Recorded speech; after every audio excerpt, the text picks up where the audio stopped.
Dear President, members of EPOS, ladies and gentlemen, I greet you respectfully as the 20th President in the 31-year-long history of EPOS. Today is one of the most important days of my life. This day, the day that I've been granted the opportunity to address you from the place where Sharar, Berzahel, Reimers have done so before me, will always be remembered with great honor and pride. This honor will be one of the most valued things I will pass on to generations after me. I thank you, the valuable members of General Assembly, for finding me deserving of this great duty. I will do my best to do your confidence justice. I am the member of numerous national and international societies, has even served on the board of many. However, EPOS and the EPOS community have always had a special place in my heart. Why I like EPOS? Because of the warmth and the feeling of belonging since the first meeting I attended.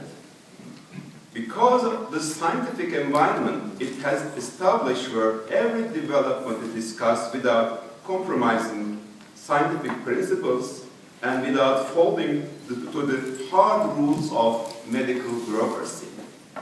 Because of the amateur spirit still discernible underneath its ever-growing professionalism. Because of the dynamic nature that never contents with what it is but always strives for progress and betterment, continues to question itself and always staying open to progress.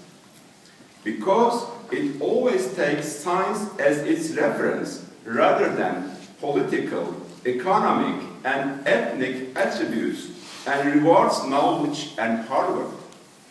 Because it is a small model of contemporary Europe where all the rules and values of its essence are applied and celebrated. Because all of these reasons, I call this society my society. Because all of them, today I stand here. That I'm addressing you as the President of EPOS today is more than enough proof that the reasons I listed before are real. I first attended an EPOS meeting in 1999 in Gothenburg. Year after, I was accepted as a member in 2000. As I applied for the membership, I had to contact a member who was an acquaintance of a colleague of mine and introduce myself in order to get one of the two required letters of recommendation. The other letter I received from non-European member. However, this society, that I was for all intents and purposes a stranger that day, has found me suitable to be its president not long, a mere 10 years later in Zagreb. As they considered me for this position, they didn't consider the fact that I was not geographically European. They did not consider the color of my skin, my religion, or my age. I guess I'm the youngest president in the EPOS history. They saw no problem in electing a young, Muslim, Asian person as their leader. This is because EPOS is a platform where European values are applied in their entirety and despite all obstacles. This is because EPOS doesn't care about who you are, but about what you do. Because EPOS has no appointments that are reserved for ethnic or political purposes. This is because the light of science and power of hard work are EPOS's priorities. For EPOS, it was important that I contributed every year with at least one oral presentation since 1999. For EPOS, my work on the board and reading committee and my future potential were important.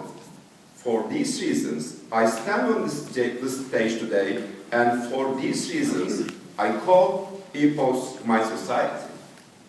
Those who founded and nurtured EPOS are who carried these rules over to the present. I thank them all, those who are still among us, and I salute and respect the memory of those who have passed. By saying these things, it's not my intention to applaud myself or brag. I address my younger colleagues when I say, if I could do all these, you can do more. You can do more. If you are ready to work for our future, for EPOS, for pediatric orthopedics, especially for our children, if you are ready to share your knowledge, skill, and energy with us, please come forward without embarrassment and without the fear that you will not be appreciated. The doors of this institution are open for you. Your energy, coupled with the wisdom and knowledge of our senior members, will create outstanding synergy. Together, we can carry our society to the next level. My first priority in my term as president will be to assume the role of facilitator in this respect by finding new ways to add new blood to EPOS's dynamism. My second priority as president shall be work to increase the professionalism of the institution of society. We know that EPOS, being founded by idealistic and visionary group, has worked for many years as a friendship club, and that many decisions were put in motion depending on personal relationship. An institution that has high expectations with an ever-expanding size, impact area, and potential such as ours requires a more professional organization, but without losing its amateur spirit. We must establish an open, transparent, and democratic setup where everything is on par with written rules, and these rules and methods are easily accessible by, open discussion with, and if necessary, changeable by all our members. It's obvious that in the past few years we have come a long way in this regard. I do, however, think that we need to do more work in this area and feel it my duty to focus on in my term. My third priority will be to strengthen EPOS's relationship with information technologies. I will work diligently to provide EPOS with the possibilities that web-based e-learning, patient education opportunities coupled with mobile technology applications provide today. The first step will be to revamp our web page to be able to answer to today's new dynamic requirements. All necessary measures will be taken so that EPOS's web page is an invaluable source for reference of the European pediatric orthopedic community. EPOS is already the object of envy from many European organizations in its employment of Marie Curie and the AT program for education, and I will ensure that it makes a great leap and catapulted into a new dimension in this task, where your regards have allowed me to be placed. I can only succeed with your support and help. I will need every suggestion, contribution, and criticism you may have. Before I end my speech, I would be remiss if I did not acknowledge my special thanks to a few people. Former presidents, Franz, Gerard, Shlomo, Ernesto, Andre, Dietrich, Thomas, who I had the chance to work with and have opened my mind with their vision and leadership qualities. They have taught me what an extraordinary honor is to be a part of this family and its service. I'm grateful for your guidance and for your friendship. I'm in luck to be serving as president after Rudiger and before Deborah. I think that the three of us, a great team and very much in sync. Being part of this team means the world to me. Thank you, Rudiger.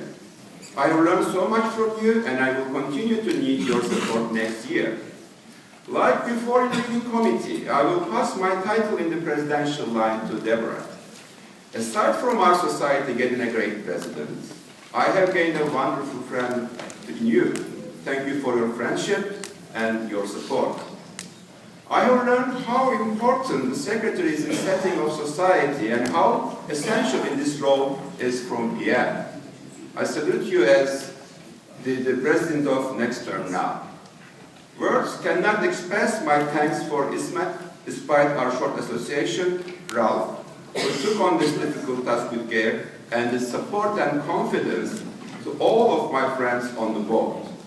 Last but not least, the greatest of thanks should go to my family, my wife Rüya, Emir, and Naz. I've stolen time from them, and although I have, on more than one occasion, chosen academia or personal life, they have never complained and always provided their love and support for me. I greet you warmly again and wish all of you healthy and EPOS a productive, efficient, and successful year.